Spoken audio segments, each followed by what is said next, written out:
I'll never forget the summer of '95.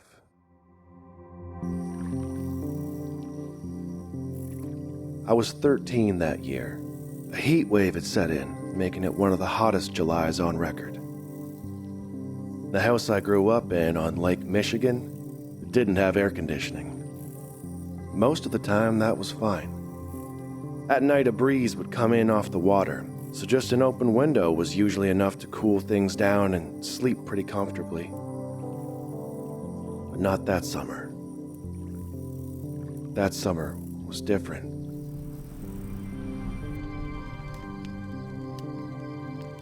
Some of my friends and I had taken to camping outside to try and escape the heat. Geordie Baker, Augie McLean, and me.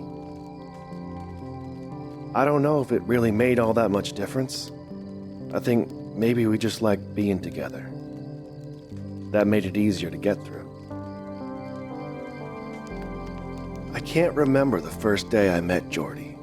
We lived on the same street in our small town and we did everything together. He was my best friend. It felt like it had always been that way.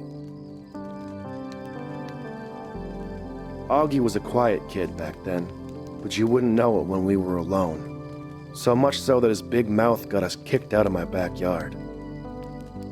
Dad had to be up at 5 for work, and he didn't exactly appreciate Augie's high-pitched laugh the same way Geordie and I did.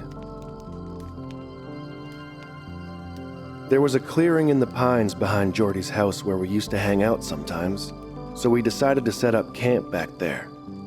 An old, rusted-out Buick Century marked the spot. I always wondered whose car that used to be. Back before it became part of the woods, I mean. Thinking about it now, I'm not even really sure how it got out there through the trees in the first place. We'd cleaned out the broken glass and the cigarette butts left behind by the neighborhood teenagers, and we made a fire pit out of one of the wheel rims Geordie managed to pry off. The mosquitoes out there were ruthless at sundown, and dry, prickly needles covered the ground in a thick blanket under the trees. The only thing I hated more than that feeling under my feet when I wasn't wearing any shoes was the crunching sound they made whenever I was. It wasn't all that cozy of a spot, but at least it was private. A place far enough away from the rest of the world that we could stay up all night laughing and no one would care. Geordie had skimmed some beer from a case in the basement that his dad was working on. 4 bottles of lukewarm lager to share between us. Not exactly a blowout, but not enough that Mr. Baker would miss him either. I don't drink much beer these days, but even just the smell of it always brings me back to that night.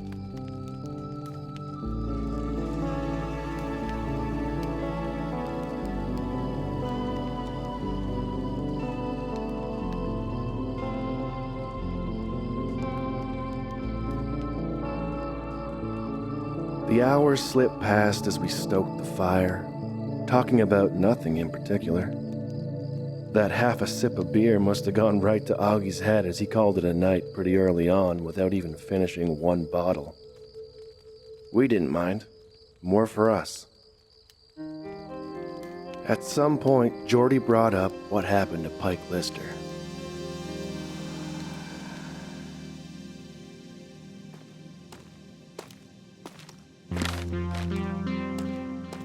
Pike was 2 grades ahead of me in school, and he'd probably failed a couple on top of that. He was big, and everybody was scared of him. On a Friday, that past November, Pike left school after his usual extra hour of detention to walk home. And that was the last time anybody saw him. The search lasted for weeks. They never found anything. Some people said he just took off, ran away from home. Others thought he might have drowned in the lake accidentally. Not Geordie, though. I listened quietly as he laid it all out. how his dad said it wasn't the first time something like this had happened around here. How back in the 70s, 4 people disappeared without a trace. And how around that same time, locals had started seeing something in the woods that wrapped around our town. Pale creatures with large eyes and long limbs creeped around on all 4s. The Pine Creepers. That's what we called them anyway. Jordy figured that's what happened to Pike. The Pine Creepers must have got him. I laughed him off and eagerly changed the subject. We ended up burning a couple more sticks before letting the fire die and heading to bed. One of us could take the back of the Buick, and the other had to sleep in the tent with Augie. To call it a 2-man tent was being generous. I offered to bite the bullet, or at least that's what I let Jordy think. I'd never admit it at the time, but the truth is, all that talk about the creepers had me a little scared. Augie's snoring and spooning seemed like a fair price to pay if I didn't have to be alone outside. After all, if they could take Pike Lister, what chance did any of us have?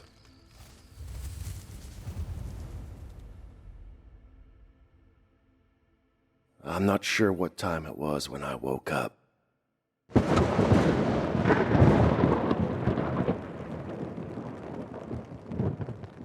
It was still dark out, and I could hear rain coming down outside. For the first few minutes, I just laid there, listening to the steady sound of the drops against the tent. It wasn't long before I realized that beer had gone right through me, and I wasn't going to be able to hold it. I fumbled around until I found the lantern, and I made my way outside.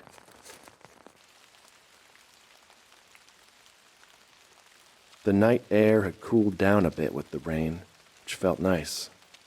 The whole sky was clouded over, blocking out any light from the moon or the stars. My eyes finally started adjusting to the dark. That was when I noticed it. Something catching the light just beyond the edge of the clearing.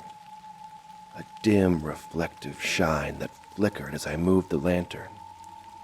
It took me a second to realize what I was looking at. Eyes watching me. It was hard to see much of what those eyes belonged to. I knew what they were. Pine Creepers.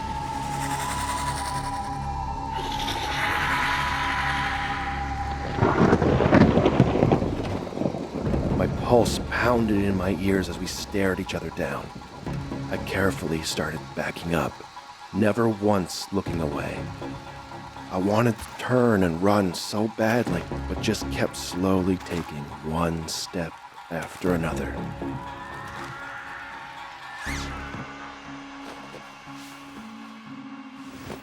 I got back into the tent as quickly as I could without making much noise. Maybe if I was quiet enough, those things would move along.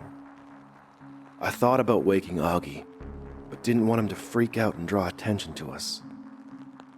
Seconds passed. Nothing. The rustling of the trees and the calm drone of the rain. Just as I started to think that maybe I'd overreacted, maybe my mind could be playing tricks on me, it started. That familiar, awful sound. The crunch of those needles.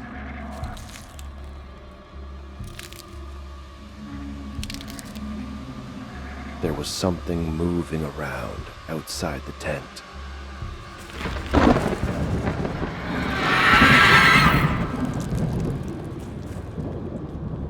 I did my best to hold my breath. The worst part of it all is I knew Jordy was out there, alone. I kept telling myself he wouldn't wake up. He was safer in the Buick.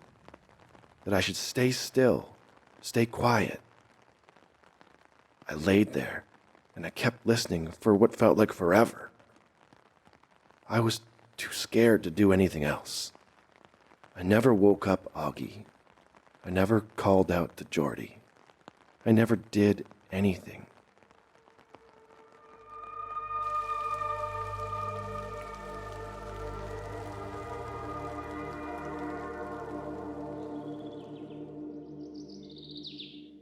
The hours passed, and I must have fallen asleep for a few minutes because the next thing I knew, the birds had suddenly started chirping, and even from inside the tent, I could tell it was getting light out.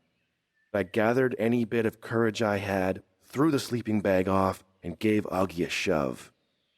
I climbed out of the tent first, but he wasn't far behind me. Part of me believed that the pine creepers were still out there, just waiting for me to slip up. When I saw the Buick, I got this awful feeling in the pit of my stomach.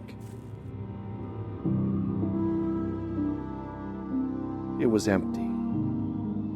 Jordy was just gone. On the way back to his house, I kept telling myself, we'll find him there. He just got up early and he wanted the comfort of his own bed. He wasn't there. We waited around all day, but he never came home. By the evening, our whole town was in a frenzy looking for him. I never told anybody about what I saw that night. Not even Augie. Nobody would believe me anyway. I've played it over and over in my head. I'll never forget the summer of '95. That was the year Jordy Baker went missing.